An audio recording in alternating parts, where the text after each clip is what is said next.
웹툰 작가 주호민 씨가 발달 장애가 있는 아들의 특수교사를 아동학대 혐의로 고소한 사건과 관련해 해당 교사의 선처를 구하는 탄원서를 내겠다고 밝혔습니다. 이런 가운데 검찰의 공소장 내용이 공개되면서 논란이 이어지고 있습니다. 취재기자 연결해서 들어보겠습니다. 권준수 기자. 네, 사회부입니다. 네, 주호민 씨가 입장문을 냈습니다. 어떤 내용이 담겼습니까? 네, 먼저 주호민 씨는 어제 자신의 유튜브 채널을 통해 특수교사 고소가 어리석었다며 탄원서를 내겠다고 밝혔습니다.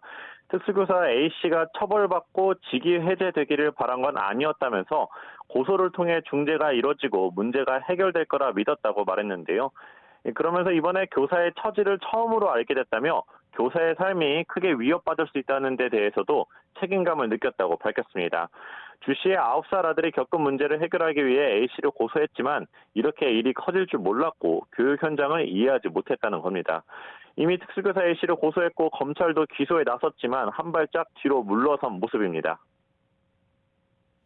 네, 주호민 씨가 그럼 탄원서는 냈습니까? 아직 주 씨가 탄원서를 법원에 제출하지는 않았습니다. A씨가 아동학대 혐의로 이미 재판에 넘겨진 만큼 다음 공판도 이달 말 수원지방법원에서 그대로 열릴 예정인데요. 다만 탄원서가 제출되면 고소인과 피고소인, 현 단계에서는 피고인이 어느 정도 합의에 이른 것으로 재판부가 고려해서 양형에도 반영할 수 있습니다. 이미 주 씨 아들이 다녔던 초등학교뿐만 아니라 한국교원단체 총연합회도 그제 수원지방법원에 A씨의 선처를 요청하는 탄원서를 제출했는데요. 전문가 이야기 들어보시죠.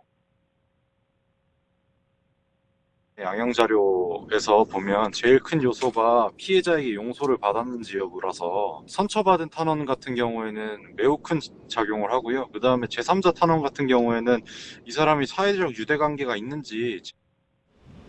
이런 가운데 주 씨는 입장문에서 신고에 이르게 된 경위를 간략히 밝혔습니다. 특수교사 A씨를 대면해서 차분히 얘기를 풀어갈 자신이 없었다면서 직접 만나면 오히려 더 나쁜 상황이 될까 우려돼 학교의 교사를 바꿔달라고 요청했다고 설명했습니다. 그러자 학교 측이 교사 교체는 신고를 통해 가능하다고 답했다는 게 주 씨의 주장입니다. 주 씨는 또 분리를 가능하게 하면서도 교사는 사법 처리를 받지 않게 하는 다른 방법이 있다고 안내해 준 것이 없었다고 덧붙였는데요.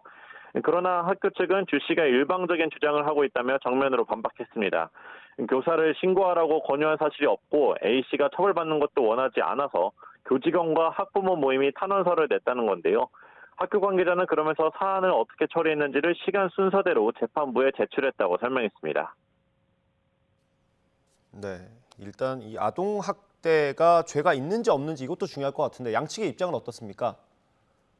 네, 검찰 공소장을 먼저 보시면요. 지난해 9월 A씨가 주 씨의 9살 아들에게 한 발언이 공개됐습니다. 주 씨 부부가 아들 가방에 녹음기를 넣어 특수교사 A씨가 한 말을 녹음해 검찰에 제출한 것으로 추정되는데요. 진짜 밉상이다. 도대체 머릿속에 뭐가 들어있는 거냐. 너 싫다. 정말 싫다. 이런 내용이 있습니다. 이를 토대로 검찰은 A씨가 장애 아동에게 정신 건강과 발달에 해를 끼치는 정서적 학대를 가했다고 판단했습니다. 이에 대해 A씨 측은 짜깁기 공소장이라고 반박했는데요. A씨의 변호인은 당시 2시간 반 동안 벌어진 모두 6가지 다른 상황에서 가장 부정적인 말만 뽑아서 추려진 것이라며 A씨의 혼잣말과 앞뒤 발언 등 맥락이 편집됐다고 주장했습니다. 또 국회에서는 특수교사 1명당 학생 4명도 터무니없이 많다고 했는데 사건 당일 특수교사 A씨가 맡은 학생은 7명이었다며 너무 현실을 잘 모르는 것 같다고 꼬집었습니다. 그러면서 겸허히 재판을 받을 예정이라고 덧붙였습니다. 네, 이번 사건으로 특수교육 현장의 고충도 좀 주목을 받고 있는 것 같습니다. 그렇습니다. 이 고충을 해결해야 한다는 목소리가 커지고 있는데요. 국회에서 특수교육 인력 확충을 골자로 한 입법이 추진됩니다. 여당은 특정 사건의 시시비비를 따지는데 그쳐서는 안 되고 특수교육 시스템 개선을 위한 건설적 담론으로 이어가야 한다며 근본적인 문제 해결을 주장했는데요. 현행 특수교육법상 특수학급당 학생 정원이 정해져 있지만 교사 인력이 부족해 현장에서는 잘 지켜지지 않고 있다는 겁니다. 일선 교사들도 주 씨의 고소 사건을 놓고 목소리를 내고 있는데요.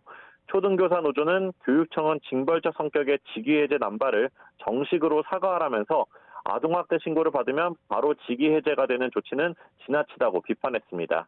지금까지 사회부에서 YTN 권준수입니다.